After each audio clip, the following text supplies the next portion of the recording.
السلام عليكم ومرحبا بكم al podcast de la Escuela Internacional de Árabe. اليوم o sea hoy hablaremos اليوم سنتكلم عن الartículo. Hoy hablaremos sobre el artículo, en concreto del artículo indeterminado que en árabe se usa con el tenwin. Así que empezamos.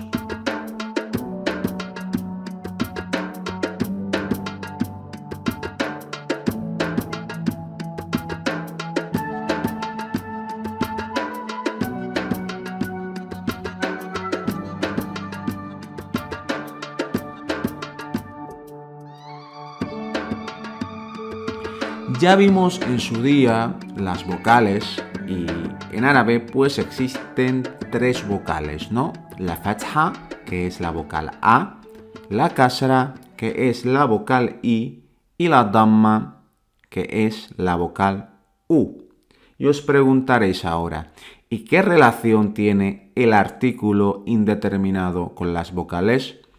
No es directamente con las vocales, pero sí es con esos símbolos, tanto la fatha como la kasra como la damma. Y el artículo indeterminado, a los que no os acordéis, en español se utiliza cuando hablamos de algo no concreto, ¿vale? O algo que no conocemos. Por ejemplo, pasó por ahí un hombre o vimos una casa, es decir, estás hablando de una casa cualquiera, ¿no? En cambio, cuando estamos hablando de algo en concreto, utilizamos el artículo determinado, que es el artículo al, ¿vale? En árabe, que luego ya veremos más adelante. Pero volvamos a esa pregunta, ¿qué relación tiene el artículo indeterminado, o sea, el un, una, unos, unas, con las vocales y el tanwin? En árabe, cuando queremos hablar de algo indeterminado, es cuando se utiliza el tanwin. Por ejemplo, una palabra que ya conocemos, que es kitab, que es libro. Pues kitab, si le ponemos tanwin, por ejemplo, tanwin de doble damma, ¿no? ¿Qué se pone doble damma? Se le hace o se le añade, mejor dicho, una N al final. Y kitab sonaría kitabun, ¿vale? Kitabun. Si os fijáis, se pone esa damma, kitabu, y una N al final.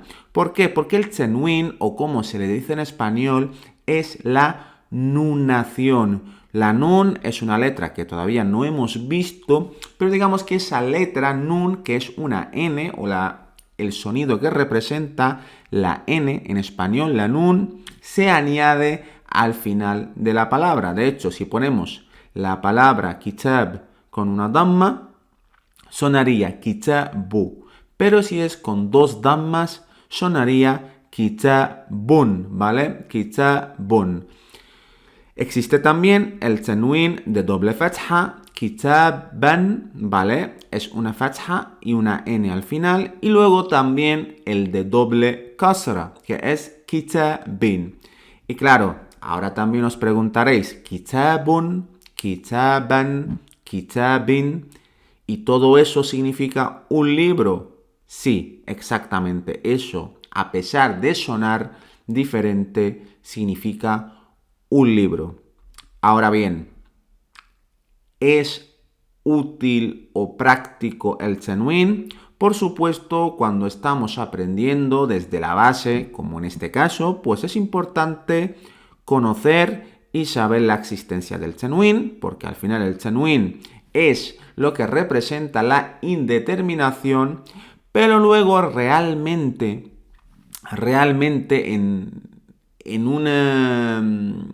realmente a la hora de practicar, muy pocas palabras utilizan el tanwin. Por ejemplo, si nosotros tenemos que decir un libro, decimos kitab, sin especificar si es kitaban, kitabun o kitabin. Por ejemplo, tengo un libro. عندي كتاب. ¿De acuerdo? O هذا كتاب. Nadie dice هذا كتاب. Este es un libro, ¿vale? Que ya vimos el demostrativo anteriormente.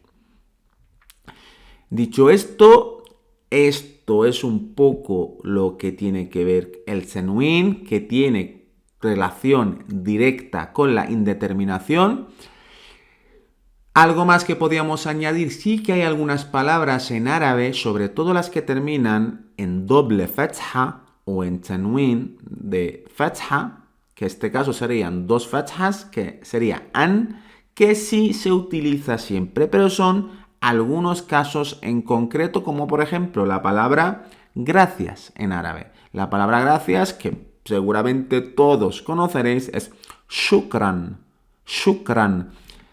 Notáis ahora esa N final, shukran. Y la palabra shukran no se escribe con una nun al final, se escribe con un alif. ¿Por qué?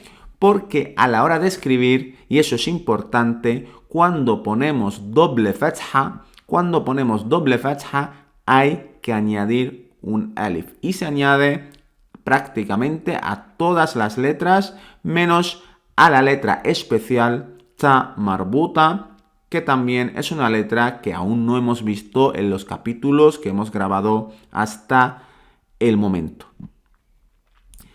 Resumiendo, si queremos usar la indeterminación, como por ejemplo un libro, eso en árabe se utiliza con el tenuín, que puede ser doble fatha, doble kasra o doble damma. Y suena kitaban, kitabun o kitabin. Pero a la hora de practicar y a la hora de hablar y de comunicarnos, no, o mejor dicho, nadie en el mundo árabe, o muy pocas personas, por no decir prácticamente nadie, utiliza el tenuín. No es algo práctico, ¿vale? Es una cosa que va más ligada a lo que es el idioma, ¿vale? Y el idioma sobre todo clásico, pero no al idioma de manera comunicativa.